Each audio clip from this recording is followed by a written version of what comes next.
नमस्कार। High margins, अच्छा margin किसी भी बिजनेस में, ये हम सबके लिए ना कोई भी अच्छे बिजनेस की डेफिनेशन होती है। हम जब भी किसी से किसी के बिजनेस के बारे में पूछते हैं तो हमेशा ये पूछते हैं, अच्छा ये सामान बेचते हो, कितने का बेचते हो? 100 रुपए का? खरीदते कितने के हो? अगर उसने बोल दिया ना कि 20 रुपए का खरीद के 100 में बेचता हूं, तो बस हमारे और हमारे घर वालों के लिए उससे स्मार्ट इंसान कोई नहीं। यार 20 रुपए की चीज को 100 रुपए में बेचता है, मैं क्या 10 रुपए की चीज को 12 रुपए में बेचता हूं। असली बिजनेस तो वो करता है और हम हमेशा काउंट करते हैं दिमाग में कि वो कितना पैसा कमा रहा होगा। तो आज ना मैं ये पूरा कंसेप्ट बदल डालने वाला हूं। आज आपको पता चलेगा कि ये हाई मार्जिन बिजनेस जो हमको बहुत अच्छे लगते हैं, वो असल में कितने रिस्की, कितने खतरनाक हो सकते हैं। लेकिन ये बिजनेसेस आपका बहुत सारा नुकसान कर सकते हैं। चाहे शेयर मार्केट में आप हाई मार्जिन बिजनेसेस के पीछे भागें, या आप अपने दोस्त और फ्रेंड्स को बोले कि मुझे भी पार्टनर बना ले यार, तेरा हाई मार्जिन बिजनेस है। अगर आप ऐसा कर रहे हैं ना, तो ये हाई मार्जिन बिजनेसेस आपका बहुत सारा नुकसान करा सकते हैं। नमस्कार दोस्तों, मैं हूं प्रांजल कामरा। आज फिनोलॉजी में जानते हैं ये हाई प्रॉफिट मार्जिन वाले बिजनेसेस का पूरा सच, करते हैं थोड़ा इनका एक्सरे।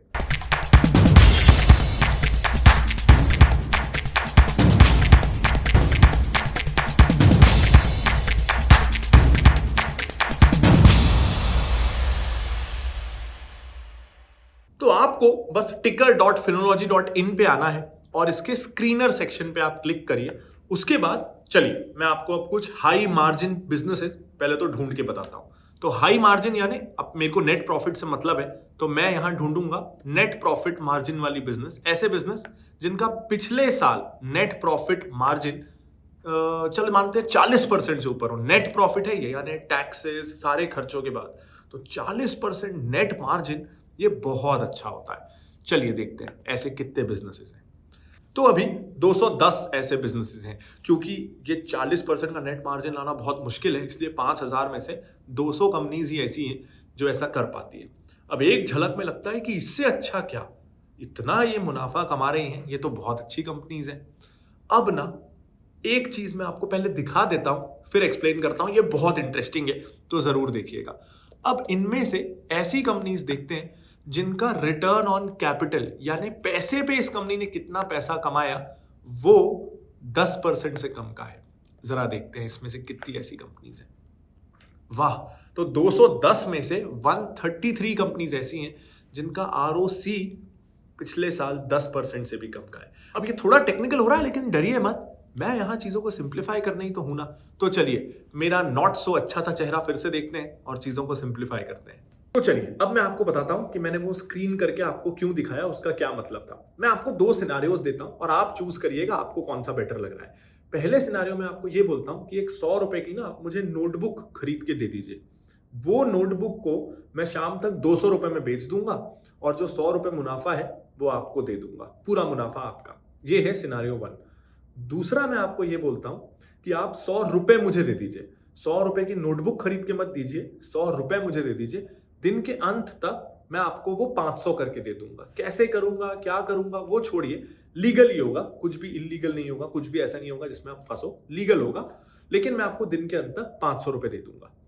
अब आप बताइए, आप सिनारियो ए चूज करेंगे या सिनारियो बी? ज्यादातर लोग डेफिनेटली सिनारियो बी चूज करेंगे। उसमें 100 रुपए पे आपको दिन के अंत तक 400 रुपए बन के मिल रहे हैं।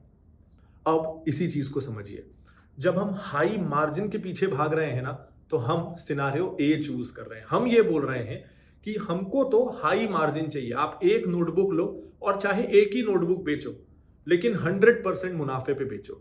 जबकि असल में लॉजिकली हमको ये मतलब नहीं है कि कोई चीज कितने मार्जिन में बिक रही है। हमको इस बात से मतलब है कि हमारे पैसे पे कितना पैसा बन रहा है। अब जैसे मानते हैं सिनारियो बी में ये हो रहा होता कि मैं ले नोटबुक ही रहा था, लेकिन मैं उस नोटबुक को 100 रुपए में ले रहा था और 105 रुपए में बेच रहा था। और क्योंकि मैं इतना सस्ता बेच रहा था, तो दिन में मैंने 100 नोटबुक्स बेच दी। अब 100 नोटबुक बेची, एक नोटबुक पे 5 रुपए कमा रहा था, मैंने 500 रुपए कमा लिए, जिसमें से 400 रुपए आपको दे दिए। तो यहां सिनारियो बी में मैं एक नोटबुक पे मेरा मार्जिन 5% का ही था। सिनारियो ए में एक नोटबुक पे मेरा मार्जिन 100% था, लेकिन इसलिए वो बिक ही नहीं रहा था। दूसरे केस में मार्जिन तो कम था, लेकिन बिक खूब रहा था। तो हम सिनारियो बी चूज करेंगे ना। जब स्टॉक मार्केट की बात आती है तो हम सिनारियो ए चूज करते हैं, रियल लाइफ में हम सिनारियो बी चूज करते हैं। पता नहीं क्यों जब हम बिजनेसेस को एनालाइज करते हैं तो हम मार्जिन्स को लेके ना बहुत ऑब्सेस्ड हो जाते हैं, और यही हम बहुत सारी गलतियां करते हैं। क्योंकि हाई मार्जिन्स का एक तो मैंने ये आपको बताया कि वो ज्यादा रेलेवेंट है नहीं, कितना पैसे पे पैसा बन रहा है ये ज्यादा जरूरी है। जब आप कोई चीज ज्यादा दाम पे बेचते हैं ना तो वो कम बिकती है। अब कम बिकेगी तो पैसे पे पैसा कम बिकेगा, ये तो आप समझ गए। लेकिन एक बहुत जरूरी चीज और भी है।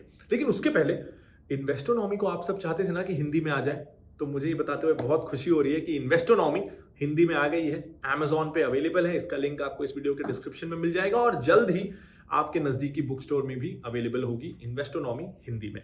अब मैं वापस आता हूं उस इंपॉर्टेंट पॉइंट की ओर। जब आप कोई चीज ज्यादा मार्जिन पे बेचते हैं ना तो आप कॉम्पिटिटर्स से खुद को एक्सपोज भी करते हैं। जियो का एग्जाम्पल ले लीजिए। जियो सिर्फ इसलिए सक्सेसफुल नहीं हुआ क्योंकि जियो की बिजनेस स्ट्रैटेजी अच्छी थी। जियो इसलिए भी सक्सेसफुल हुआ क्योंकि बाकी टेलीकॉम कंपनीज ने मार्जिन्स इतने हाई रखे थे कि जियो के पास ये मौका था कि वो सस्ता दे के मार्केट में घुस जाए। डेटा बहुत महंगा, 500 रुपए, 1000 रुपए का जीबी का एक डेटा मिलता था, कॉल्स लिमिटेड होते थे, हर कॉल पे एसटीडी कॉल पे ज्यादा रोमिंग का पैसा लगता था, बहुत सारे लफड़े थे। जियो ने ये सब कुछ खत्म कर दिया। तो जब भी कोई बिजनेस बहुत हाई मार्जिन पे काम करता है वो अपने कॉम्पिटिटर्स को ये मौका देता है कि वो उस बिजनेस में कस्टमर्स को सस्ते में वही चीज ऑफर करके कमा ले, मार्केट शेयर ले ले और ज्यादा वॉल्यूम पे खेल सके। तो इसलिए भी हाई मार्जिन बिजनेसेस बहुत रिस्की होते हैं, और आपको इनके पीछे ये देख के नहीं जाना चाहिए कि बहुत हाई मार्जिन है, ये कई बार रिस्की हो सकते हैं। अब ना जरा उल्टा देखते हैं, क्या लो मार्जिन बिजनेसेस खूब पैसे पे पैसा बना सकते हैं? मैंने एग्जाम्पल में तो आपको दिखा दिया, लेकिन एग्जाम्पल की थोड़ी मानेंगे, हमको तो प्रूफ चाहिए ना। चलिए प्रूफ देखते हैं कि क्या लो मार्जिन बिजनेसेस खूब सारा पैसे पे पैसा बना सकते हैं। चलिए देखते हैं। तो चलिए अब हम कुछ लो मार्जिन बिजनेसेस ढूंढते हैं। तो अगर मुझे लो मार्जिन बिजनेस चाहिए तो मैं अब बोलता हूं ऐसे बिजनेसेस जिनका मार्जिन 10% से कम रहा हो पिछले साल, और उसके साथ ही ऐसे बिजनेसेस जिनका ROCE यानी कितने पैसे पे पैसा बना ये 20% से ज्यादा रहा हो। अब देखते हैं ऐसी कितनी कंपनियां हैं। तो ऐसी 170 कंपनीज हैं। अब कंपनीज के नाम भी देखिएगा, Avenue Supermarts, Titan, HDFC, IndiGo, Havells, United Spirits, Jubilant, ये बहुत टॉप क्वालिटी कंपनीज हैं। थोड़ा फॉर्मेटिंग पे मत जाइएगा, मैं एक्चुअली टैबलेट यूज कर रहा हूँ और टिकर अभी मोबाइल और लैपटॉप्स के लिए ऑप्टिमाइज्ड है। कुछ ही दिनों में ये टैबलेट्स के लिए भी ऑप्टिमाइज्ड होगा। लेकिन आप इस चीज पे फोकस करिए कि कितनी हाई क्वालिटी कंपनीज हैं, और 170 ऐसी कंपनीज हैं जो भले ही मार्जिन ज्यादा नहीं कमाती। जैसे एवेन्यू सुपरमार्ट्स का ही एग्जांपल ले लेते हैं। ये क्यों चलती है? क्योंकि ये चीजों को सस्ते पे देती है। तो एवेन्यू सुपरमार्ट अगर चीजों को हाई मार्जिन पे देने लगे, अगर ये डी मार्ट पे आपको चीजें महंगी मिलने लगे, डिस्काउंट्स ना मिले, तो डी मार्ट तो चलना ही बंद हो जाएगा। तो डी मार्ट तो चलता ही इसलिए है कि चीजें बहुत सस्ती मिल रही हैं। यानी लो मार्जिन इस बिजनेस के लिए प्रॉब्लम नहीं है, इस बिजनेस के लिए बहुत अच्छा है, और उसी कारण ये बिजनेस 20% से ऊपर पैसे पे पैसा बनाता है हर साल। तो लो मार्जिन बहुत एडवांटेजेस भी हो सकता है। इनफैक्ट यही कारण है कि डीमार्ट के कॉम्पिटिटर्स डीमार्ट के अगेंस्ट अच्छे से खड़े नहीं हो पाते। तो ये वीडियो मैंने इसलिए नहीं बनाया है कि मैं चाहता हूं कि आप मार्जिन की तरफ ना देखें। ये वीडियो मैंने इसलिए भी नहीं बनाया है कि मैं चाहता हूं आप सिर्फ ROC या ROE की तरफ देखें। बेसिकली सारे रेशियोज बहुत ही कंटेक्चुअल होते हैं। किसी कंपनी में कोई रेशियो इंपॉर्टेंट होता है, किसी में कोई। लेकिन जल्दी क्या है, मैं हर रोज आता रहूंगा और ये कंटेक्स्ट को समझना कैसे, कब कौन सा रेशियो इंपॉर्टेंट है, इसको समझना कैसे, हर रोज आपको सिखाता रहूंगा। इनफैक्ट कल के वीडियो में पता है क्या होने वाला है? कल मैं आज जो मैंने बोला उसको गलत बताने वाला हूं। कल के वीडियो में मैं ये बोलने वाला हूं कि जो मैंने आज आपको सिखाया वो क्यों बहुत हद तक गलत है। तो कल का वीडियो भी बहुत इंटरेस्टिंग होने वाला है। मैं लाता रहूंगा ऐसे और बहुत सारे वीडियोस। और अगर आप इसी तरह और इंटरेस्टिंग चीजें सीखना चाहते हैं तो आप डाउनलोड कर सकते हैं टिकर टॉक्स ऐप, जो हमारी फ्री फोर्टनाइटली मैगजीन है। प्ले स्टोर, ऐप स्टोर दोनों जगह अवेलेबल है और बिल्कुल फ्री है। और अगर आप इसी तरह वीडियोस के थ्रू मुझसे इन डेप्थ सीखना चाहते हैं तो आप ज्वाइन कर सकते हैं अकेडमी ऑफ वैल्यू इन्वेस्टिंग का कोर्स, जो हिंदी और इंग्लिश दोनों में अवेलेबल है, और जिसका लिंक आपको इस वीडियो के डिस्क्रिप्शन में मिल जाएगा। This is Pranjal Kamra signing off. See you tomorrow. Bye bye.